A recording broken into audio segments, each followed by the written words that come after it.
first thing then, look at some of these support skills. Alright, we've got to figure out a bit of a framework. I need somebody, you'll do.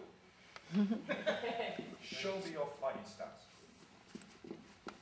So this is how you're going to stand while you're fighting, yeah? Sure. Excellent, good, good, good. Okay, same concept then. Show me your running stance. What's the difference? Not much. Except for mine.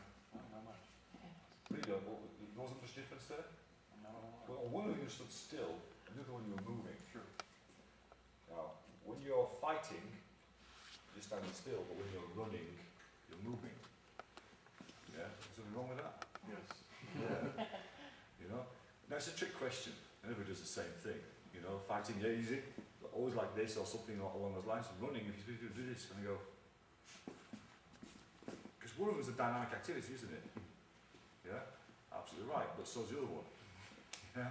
So, you can't really, if you think about it, you shouldn't have a fighting stance. You know, my fighting stance is usually my hand bouncing off your head. You know? That's how I have a fight. There's two people stand still in a fight, isn't there? One of them's called a victim, the other's called a spectator. Yeah? The guy who's winning is usually the guy doing all that moving. Alright? So we've got to think, but we've got to have somewhere to start, haven't we?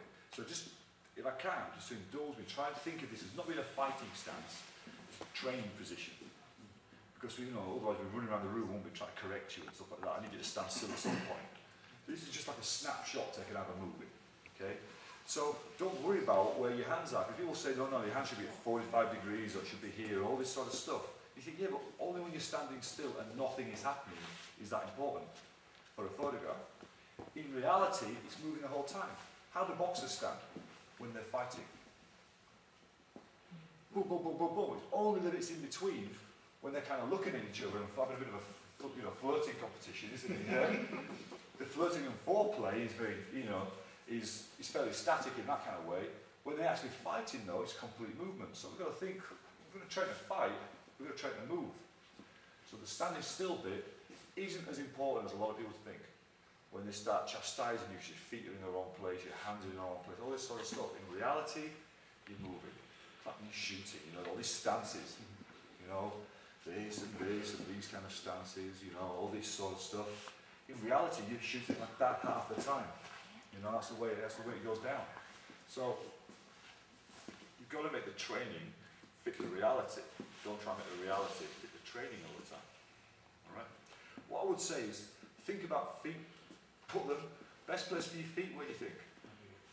Under you. It's the best answer I've ever got from a seminar, yeah? On the floor. That's the best place to put your feet.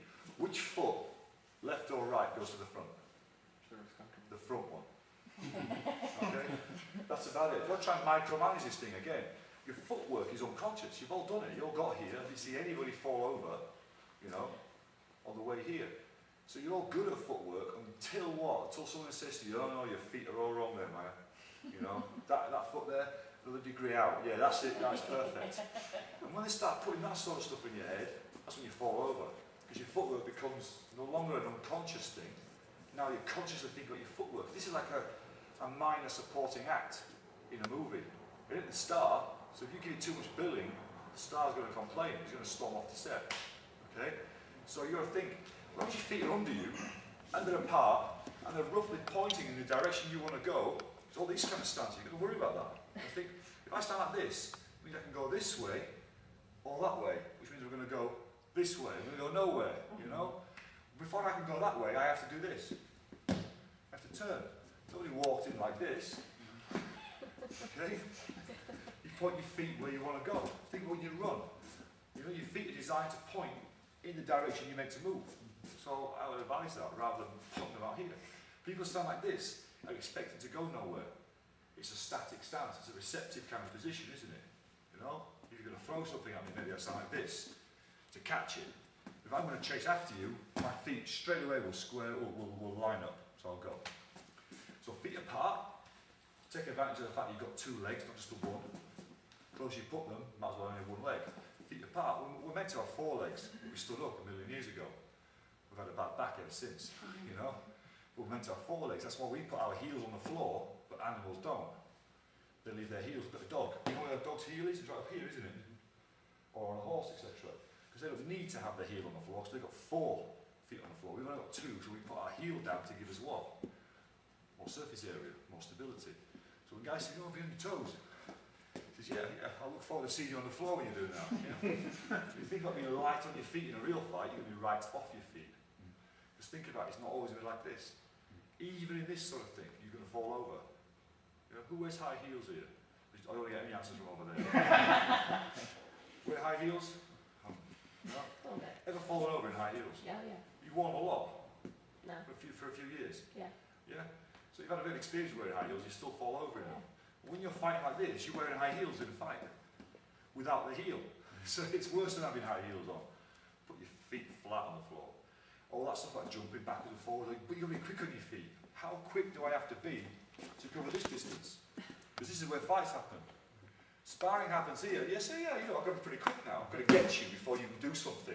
In a fight, you know, I can stick a postage stamp on that, send it to you first, and it still hits you, you know? And the same in return. It's not just a me thing, it's a human thing. So people go on about how fast you have to be and light on your feet and stuff. Well, how far away are you from this guy? All the guys I fight are so close, they could hit me. You know why, how I know that? Because they are hitting me, you know? I've never been attacked from there. Do something bad to you, you know? I get attacked from here until I get attacked, and the guy says, bang, hits me in the head. I think, whoa, that's close. You know? Why am I standing over there when I'm used to it? That's when you make reality easier.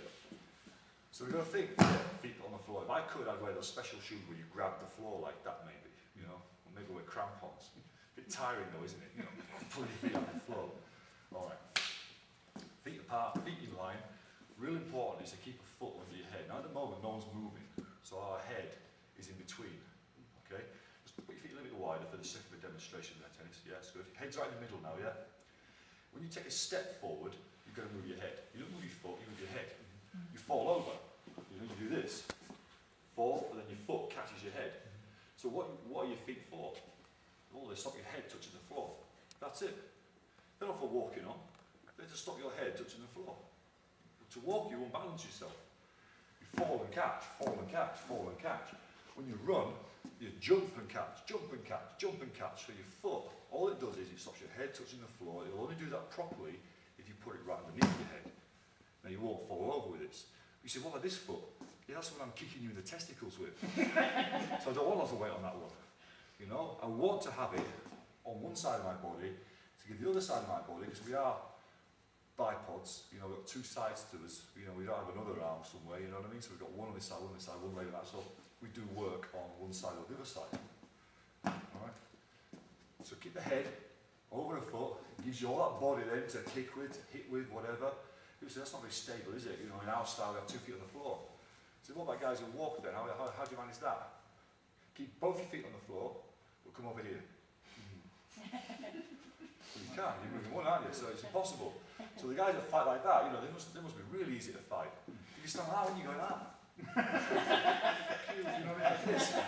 Like this. If I could only reach you, see, you know? So the guys that really stress keeping both feet on the floor, they're fooling themselves. They're lifting them off the floor just as much as everybody else. Every sport you see, whether it's table tennis, you know, playing tennis, baseball, all that stuff, that weight shifts around no matter what you do, you know? Ping pong, then moving one foot to the other. You know, only weightlifting do you see people plan. You know, anything dynamic, they move foot to foot. We'll do that a lot today. Okay, so for today, just kind of stand, feet apart a little bit, feet fairly shallow. These deep stances you have are great for when you finish doing your punch. But to start there, where do I go now? Ooh, I was going to start getting a bit interesting, isn't it, for me, you know? So you want to stand here before, maybe move to there, if you really have to take a big step.